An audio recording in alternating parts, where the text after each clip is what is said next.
A day in a life in Italy. Guys, buongiorno. So, yan. So, this morning, magkasama kami ni Dan na kukuha ng dyaryo o journale ng amo ni Dadan o ng aming asawa. So, yun ang aming daily routine. Andiyan mo. Simula nung... Ay, may basurahan dyan. Simula nung umuwi ng Pilipinas yung asawa ko. So, pansamantala, kami muna yung kumukuha.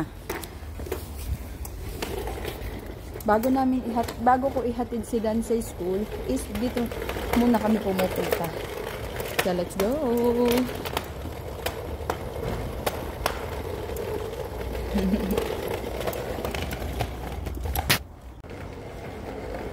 Napakalamig pa rin today. -2. Kaya naman, -1 but it feels like -2. Kaya napakalamig pa rin. So, dito tayo kukuha ng journal. Let's go!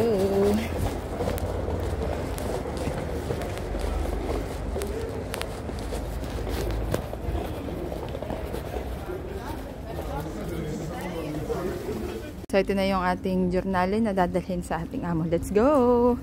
Dan, nandiyan mo! Uy! So, yan, na-deliver na natin. No? Nadala na natin yung dyaryo, journal sa amo ni Dadan. Dan tago. Tara na. We're going to school naman. Bago ako pumasok ng trabaho. So, let's go! Eko.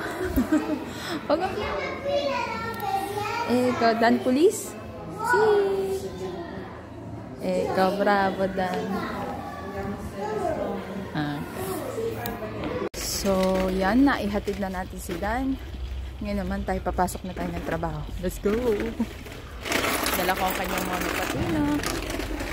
So, hindi na ako nauwi ng bahay para isauli itong monopatino niya. Dadalhin ko na lang sa trabaho. Okay, see you in 12:30.